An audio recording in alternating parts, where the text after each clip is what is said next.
Halo teman-teman semua, perkenalkan nama saya Dilvia Sakina dengan NIM 3213131037. Halo semuanya, perkenalkan nama saya Tracy Ocha Yulia Sibuya dengan NIM 3213131036.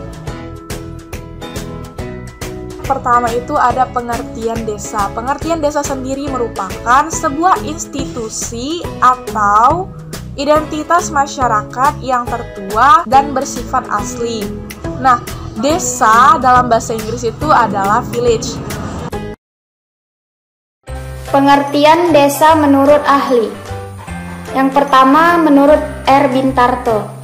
Ia mengatakan bahwa wilayah perdesaan merupakan suatu perwujudan geografis yang ditimbulkan oleh unsur-unsur fisiografi, sosial, ekonomi, politis, dan kultural yang terdapat di situ dalam hubungannya dan pengaruh timbal balik dengan daerah-daerah lainnya.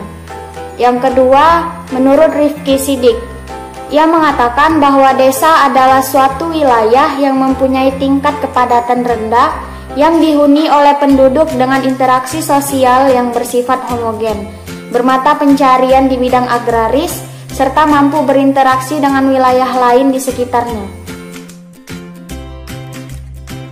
Selanjutnya ada ciri-ciri desa.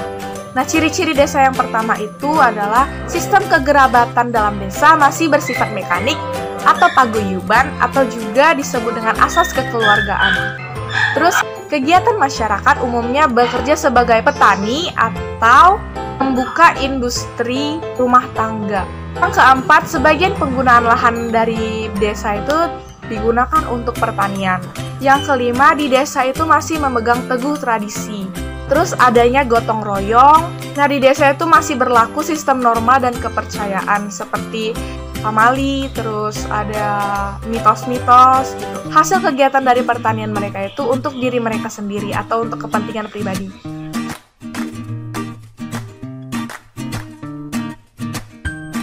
Nah, selanjutnya ada tipologi atau pengelompokan desa. Nah, tipologi atau pengelompokan desa ini terbagi atas 4, yaitu pola pemukiman, aktivitas penduduk, lokasi, serta kekerabatan. Tipologi yang pertama ada pola pemukiman. Pola pemukiman ini dibagi atas 4, yaitu pola memanjang atau linear, seperti penduduknya itu tinggal di sekitaran pinggir pantai, pinggir jalan, di tepi sungai. Yang kedua ada pola menyebar. Pola menyebar ini biasanya ada beberapa penduduk yang tempat tinggalnya itu di daerah kars atau sabana. Yang ketiga ada pola pengelompok. Biasanya penduduknya tinggal di daerah pegunungan atau perkebunan. Terus yang terakhir ada pola memusat. Biasanya penduduknya ini tinggal di pusat kota dari desa itu. Yang kedua ada pengelompokan atas aktivitas penduduk. Di aktivitas penduduk ini, desa terbagi atas 3, yaitu desa nelayan, desa pertanian, dan desa industri. Nah, pengelompokan yang ketiga ada lokasi atau hamparan.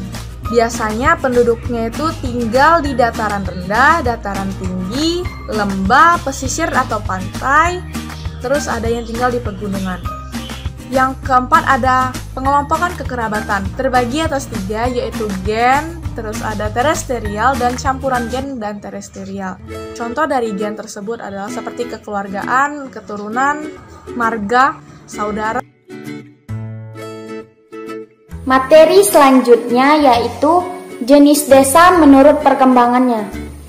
Ada 3 jenis desa menurut perkembangannya, yaitu yang pertama desa swadaya, yang kedua desa swakarya, yang ketiga desa swasembada. Baiklah, saya akan menjelaskan satu persatu jenis desa tersebut. Yang pertama ada desa swadaya. Desa swadaya adalah desa yang bisa dianggap sebagai desa yang tertinggal. Berikut ciri-ciri desa swadaya. Yang pertama, daerahnya terisolir atau tertutup. Yang kedua, penduduknya sedikit. Yang ketiga, mata pencarian homogen yang bersifat agraris. Yang keempat, masyarakatnya memegang teguh adat atau tradisi. Yang kelima, hubungan personal sangat erat. Yang keenam, sarana dan prasarana yang tersedia masih kurang. Yang ketujuh, teknologi yang ada masih rendah atau bahkan belum ada. Selanjutnya ada desa swakarya.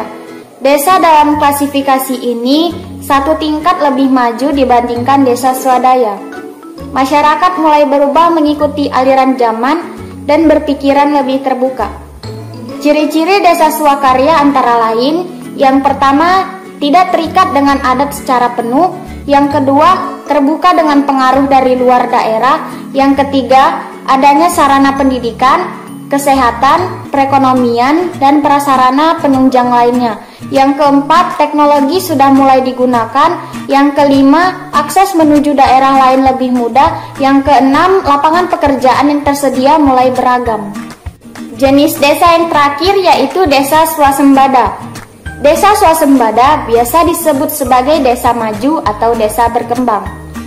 Ciri-ciri desa swasembada ini antara lain, yang pertama, biasanya berlokasi tidak jauh dari kota atau kecamatan. Yang kedua, penduduknya mulai padat. Yang ketiga, masyarakat sudah tidak terikat oleh adat. Yang keempat, memiliki fasilitas yang memadai dan lebih maju. Yang kelima, masyarakat yang lebih kreatif dan kritis. Yang keenam, aktifnya masyarakat berpartisipasi dalam kegiatan pembangunan. Baiklah, segitu saja video pembelajaran dari kami. Semoga bermanfaat bagi kalian yang menonton. Dan terima kasih kepada kalian yang sudah menonton video kami. Tunggu video kami yang selanjutnya.